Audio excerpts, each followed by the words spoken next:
Oh, okay. Today we have Manu.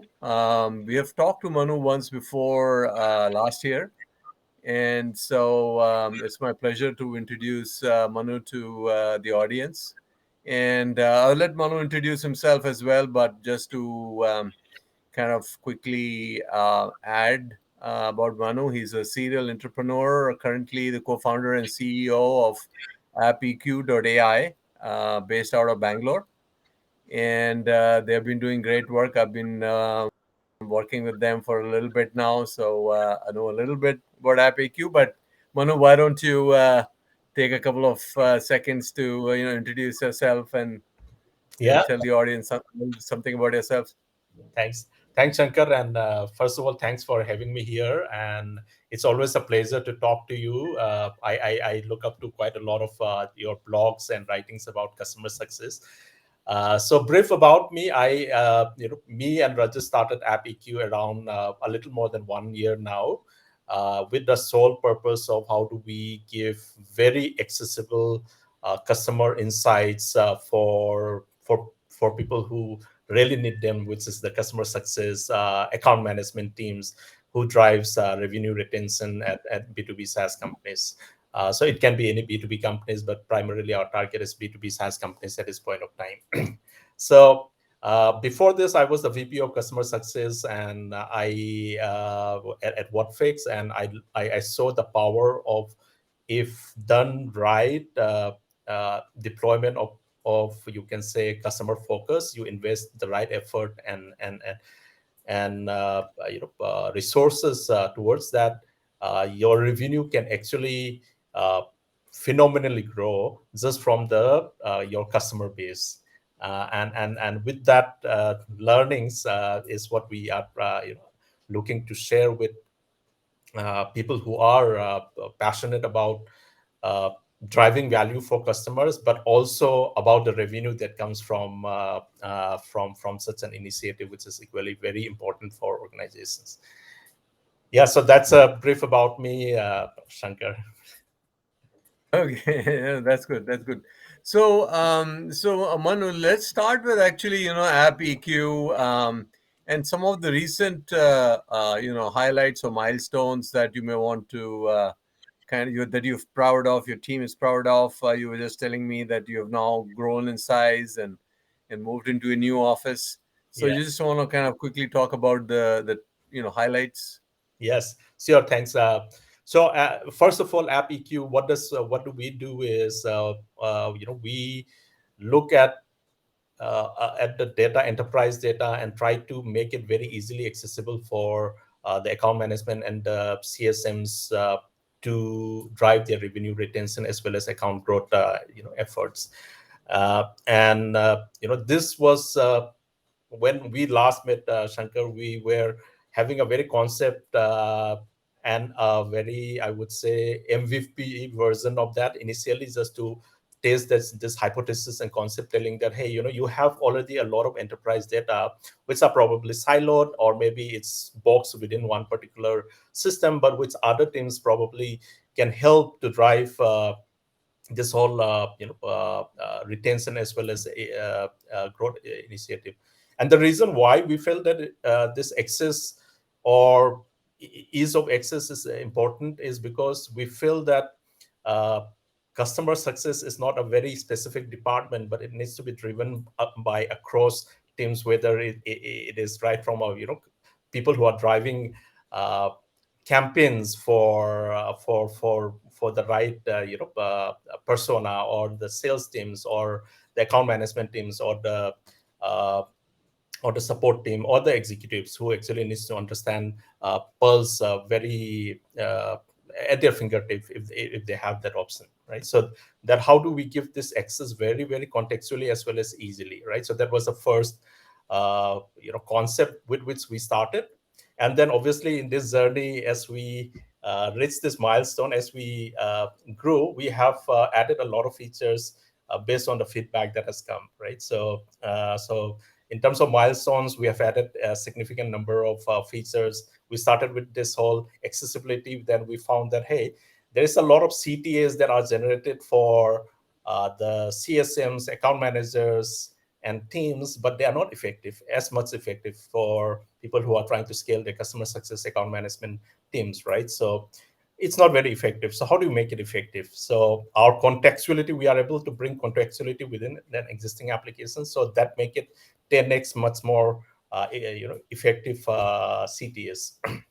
So those are that is the one direction our product has taken since our last meeting, and we built certain capabilities like nudges, right? In-app nudges. How do we do in-app nudges and in-app actions? Basically, nudges is more like notifications which catch the CSMs or the AMs eye on the right context. Like say if I'm looking at a renewal or a particular account, and if there is a renewal nudge that is to be given at that event at that time, can I catch the attention of the CSM, right? So that is one of the nudges. And then another is action. Basically, based on the nudges, you can think of it like a playbook.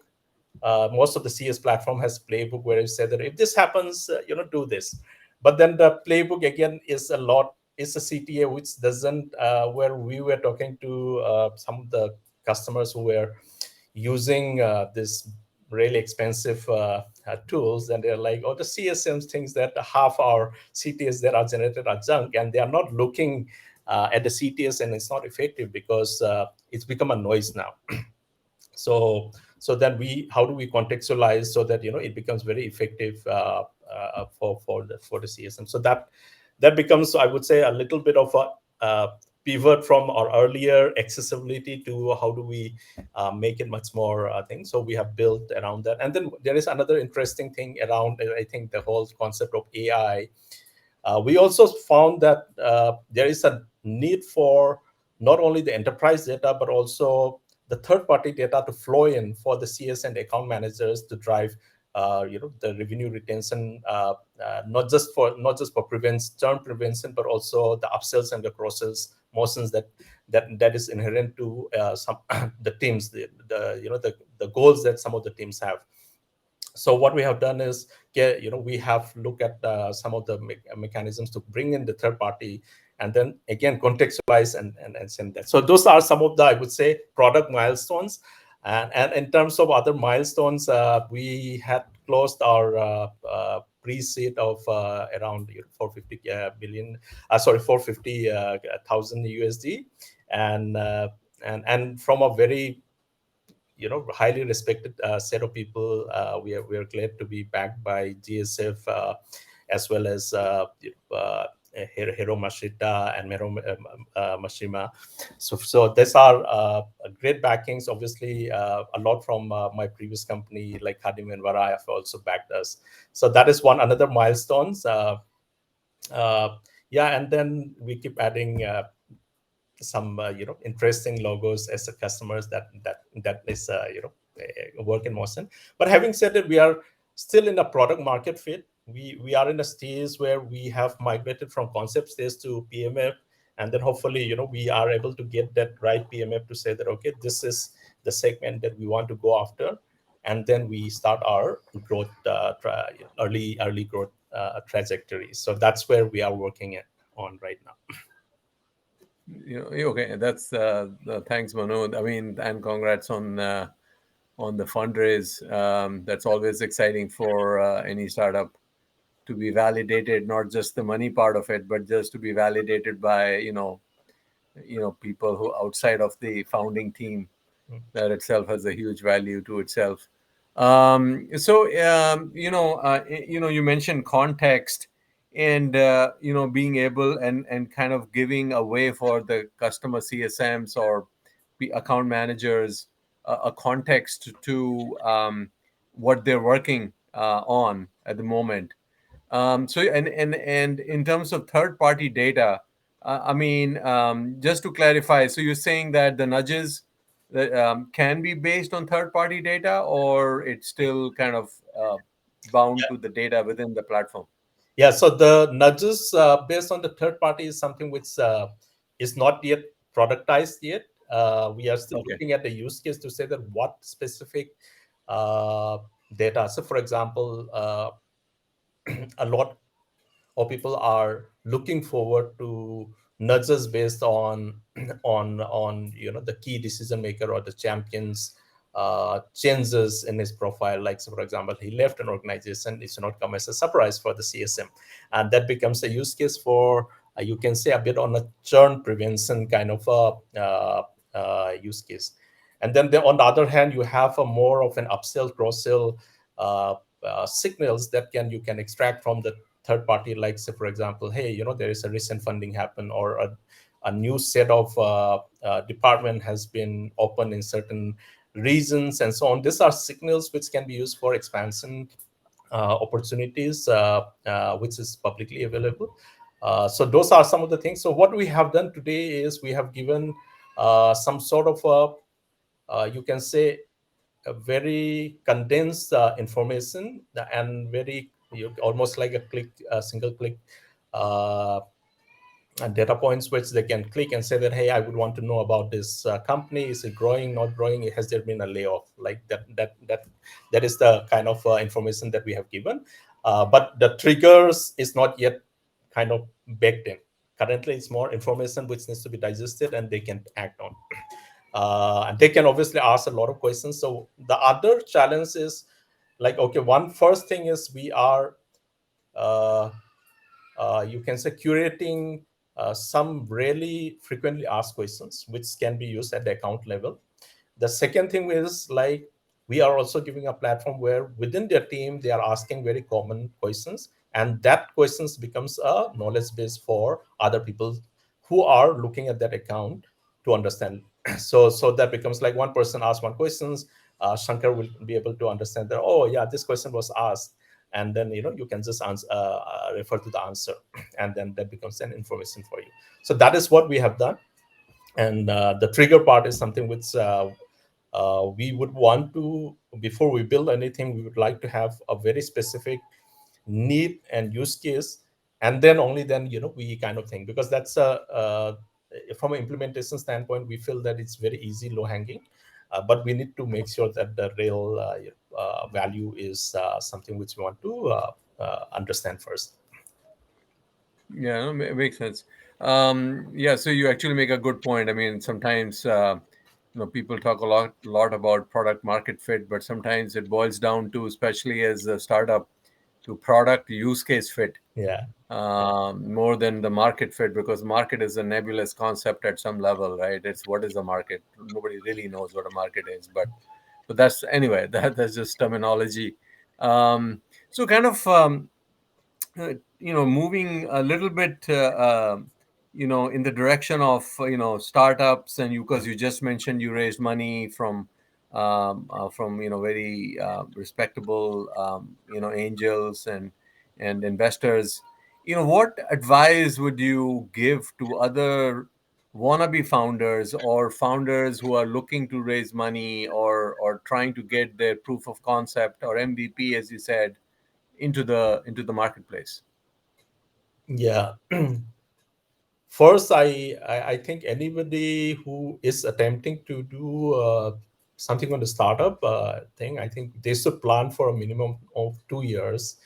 And how do I survive these 2 years? Okay, so that's the thing, because any product to get some level of signals and understanding that we are in the right direction, I think that 2 years I feel is required. And if obviously there are a lot of more smarter guys who have done faster than 2 years, those are thing. But I think for most of the guys like us, I think 2 years should be the minimum which we should plan for us, for that organization to sustain and survive, right? So both in terms of the fundraise, you should look at that, this 2 years period, how do I fund myself, and how many people do I need for me to run this initial time. That equation, I think, needs to be worked out, and see how do you raise funds for those 2 years. The valuation is the second part, but I think the survival of those 2 years is going to be critical for anybody to kind of understand that, to do the experiments, to understand. So the first, I think my experience will be around 2 years plan for your survival, and how much money do you need. I think that I think needs to be clear. And once you are clear, think about ways to raise probably a little more. Maybe if you are saying that I need 500,000, then probably raise maybe 100K more or 200K more, right? But not significantly. Don't, if it is 500,000, don't raise 3 million just because there's money available. uh, uh, I would say that, yeah. So have some buffer, but don't go over with the thing. So that needs to be balanced out. Sometimes a lot of people I see, at least before this whole downturn, there was a huge surplus of funds. And I could see the people raising in the pre-seed around 5 million, 10 million. I'm like, oh wow, man, this is like almost Series A kind of fun. But then, pre-seed, what are they doing? So that kind of, I think, balance is required to understand, how much funds. And the reason is also a lot to kind of say that, hey, uh, in the initial time, are you, you would want to make sure that you have enough uh, uh, the ownership in terms of your cap table, because there will be subsequent funds that will come in. There will be a significant stake that you would want for your future employees and so on, right? And for yourself, because you as a founder are also investing heavily, not just from an effort standpoint, but also from career, from your passion, and so on. So that rewards needs to make sense for all the people who are in this journey. So that is one thing. I would say that, the balance, how much you need, how much is, and then once you do that, the how part, right? The how do you get into that? I think a lot of it is going to be on a person's network and the brand, because at that point of time, the team is what is the most sellable. The concept is thing, because there is a lot of concept, there is a lot of ideas that is there, but it's the team who is going to execute. So how do you make sure that you are the right team who is going to help drive this particular idea, right? So that, I think, value proposition is to be highlighted. And then uh, to be able to show the credibility is where you say that, okay, within my network you are able to Yeah. convince, right? So that is one thing, I think, thing. And then subsequently, what has worked for us is, once we have done that, then we actually were again introduced by our own network to some of the GSF is introduced to us by Vara. We knew about GSF. We knew Rajesh Soni, and now the kind of person he brings in the Indian startup ecosystem. But then Vara is like, hey, this is the thing. I think it's the right time. So that advice was very timely for us, and we said that, okay, let's do that, and it worked extremely well for us.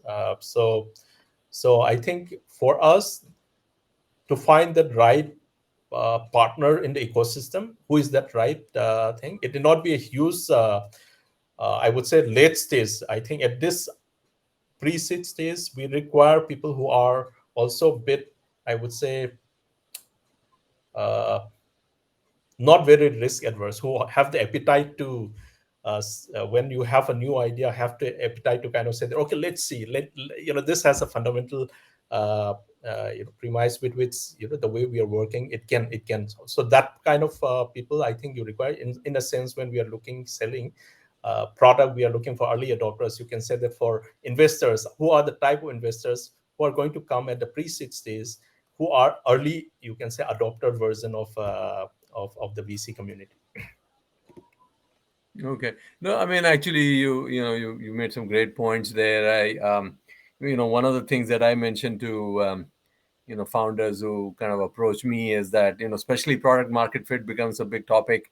Is that before there is product market fit, there is, you mentioned team as well. There is team market fit, Yeah. and unless you have a team market fit, you're never going to get to product market fit. And investors are not really, even though they would think they are, uh, um, investing in a product market fit, they're really investing in the team market fit. Yeah. If they feel that the team has the right expertise and passion and synergy and all of that, they will put money on that. And as you said earlier, in response to another conversation we were having, that there are many ideas, but at the end of the day, the team is the one executing it. So the importance of team cannot be understated, in my opinion, especially for founders who are still looking to form a team. Yeah, So I that agree is on just that. Yeah, yeah. that's something to keep in mind. So, Manu, I'd like to, pick, you know, pick your brain a little bit on this whole. We were kind of discussing it before we started the session, which is the whole AI. It changes. AI changes everything. Um, Debate or changes nothing debate. How do you see this whole role of AI going forward? Yeah, I am very positive about it personally, and I believe in it. But then obviously there is a lot of this voices which uh, to some extent is reasonable, where people said that, hey, a bit skeptical. We don't have the right use cases. There's a lot of it's a lot of notional thing and so on, right? So uh, there is this also this some sort of an opinion which says that, hey, this is more like a fad, which happened previously. There were a lot of promises around certain technology which did not which looked like a tsunami but did not happen, right? So so I could see both the side of the arguments, but as a personal when I look at it, and the power and some of the experiments that we have run with some of the LLMs, we find it quite useful, especially for account management and the customer success teams, right? So yeah, so I personally I feel that it's a great steps. We will obviously take some level of iterations to kind of say that, okay, this is one piece where we make a significant impact, but I think we will eventually reach there. We probably are probably at the first or second steps towards that. Yeah, no, I kind of feel that in many areas, people are trying to, run before they can learn how to crawl and walk in this whole AI realm. Mm, And people are all thinking, oh, it's so easy. I just get this thing, buy some, API usage thing, and then boom, mm, I'm good to go. And the unfortunate part, in my opinion, is many big SaaS vendors have just done that. They've literally taken some data from their system, throwing it into some AI platform, and then getting something back and just displaying it to the user as AIification or whatever they're calling it. And in some cases it works, in some cases it falls flat. So time will tell which use cases which will actually stick, and which ones will just be a fad that just kind of disappears over the next few months or years or something like that. So talking of what will stick, um, how do you see, like, the technology impacting platforms and customer support and in customer success and in churn reduction, account growth over the next 3 to 5 years? And do you see a role for AI in that, or some other thing? yeah, I mean, at least the way in AppEQ, or what we are thinking is uh, in a way, looking from the lens of the customer success managers or the account managers, basis the goals that they have. Essentially, there will be certain teams which are more around product adoption. There will be teams which are more around the revenue retention, and the other, that there will be teams which are holistic NRR, upsell, cross sales, and so on, right? So looking at this, I think, how do we help using certain you can say certain data points or signals, right? Which is what even the current most of those solutions are there is also trying to do, right? Looking at some sort of a trigger based mechanisms. If you look at the playbooks, it's more trigger based mechanisms today.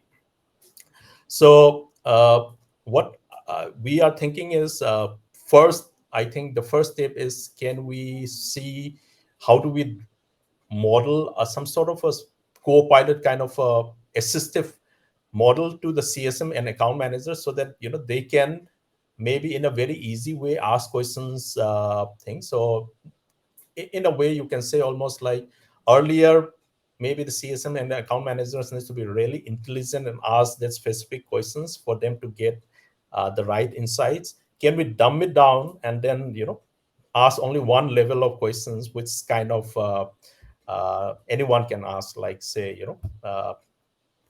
tell me the opportunities for this account, and I hear, boom, can I get that?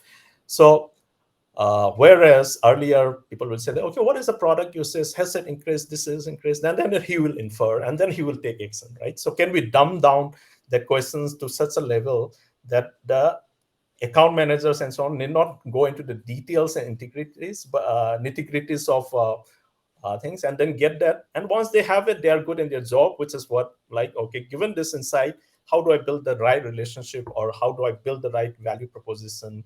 How do I go and make sure this use case demonstration, so that they go and adopt this particular value and so on? That is where their key, I would say, the role and the value proposition of the CSMs and the account managers, and they focus on that. And this particular part is where AI assisted assistance helps them to kind of not really think too much, but dumb down the questions. All right, so can we build a co-pilot for the CSMs and account managers which can assist them? So it's like an assistance for them. So it's not like they are not getting replaced, but they are helping them in doing their job better. And this can be from from the way we think is, one is the enterprise data, which is for that enterprise, which is in their CRMs or customer success platforms or the help desk and so on. So using this, and the second part is the third party data that I kind of talked a little earlier, is like there is this third party data around their champions, their the sponsor and organizations and so on. So all this third party data can also start coming in, and then that becomes a model for this assistance. Second is a bit, we haven't thought about it, but that is what we eventually want to see is, can we eventually evolve this co-pilot for at least some segment of the customers, if not all, into an autopilot model for the accounts, wherein maybe uh, you have the long tail of accounts, really large thing, where you probably most organizations either do not deploy a customer success team at all. So those segment can be actually run through a more of an autopilot for accounts, rather than today autopilot is more like I don't look at it, right? So it's more so what we are thinking is, can we have somebody who is going to autopilot this through some sort of a self-learning playbooks? So the difference in the playbook will be there. There will be some playbook that needs to be designed by the teams, because every organization's uh, value proposition is very different from the product and the segment. Within the same product itself, different segments have different product uses has different meanings in different segments. So that playbooks and the definitions are kind of fed into this autopilot, and then this guy start self-learning to kind of say that, hey, this is a good user, this is a bad user, and things like that, and then do a self-learning of that. So eventually we want to say that, okay, can AppEQ also provide not just a co-pilot, but also a autopilot for those large long tail of accounts, which can help in that. So that's how we are thinking, and I think there is a lot of interesting ideas out there when we talk to other people in terms of how AI can be leveraged. Some are very interesting use cases, but the way we feel is, yeah, this is how we would want to kind of execute. Obviously, given our bandwidth and the limited effort that we have, we want to focus on maybe small areas even between co-pilot also pick up very, very specific co-pilot opportunities. And they said that, okay, this is the moment of requirement for the account managers, and this is where we want to focus, and then build on top of that. Oh, that's a lot of thinking. So Manu, maybe it's the next on your product roadmap already. Is that what I'm hearing? It's Now that is our a thought process, co-pilot but and autopilot. yeah, that is our thought process. But yeah, we have started building bits and pieces, and then starting with the what we call a genie in our feature, a genie feature, which is just around the querying and so on, the last language model. But subsequently we are going to build that the playbooks and the nudges capabilities, and then yeah, then have more kind of a learning mechanism based on those playbooks. No, I mean, yeah, I agree. I mean, I think there's lot of stuff that can be done outside of AI, especially for a young product.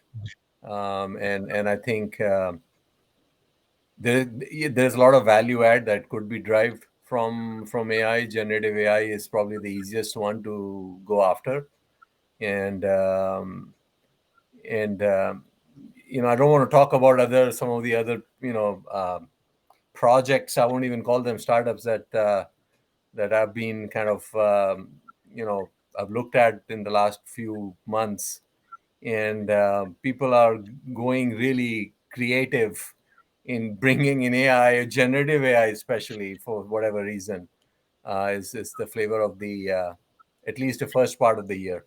So anyway, thank you so much, Manu, for your time. I think it was a great conversation, and again, best of luck with everything, and congrats on the raise, and look forward to talking to you again, maybe in a few months or sooner. Thanks, Shankar, for this, and I really enjoyed talking to you, and looking forward for our next discussion. Okay, sounds good. Thank Bye you. bye. Bye.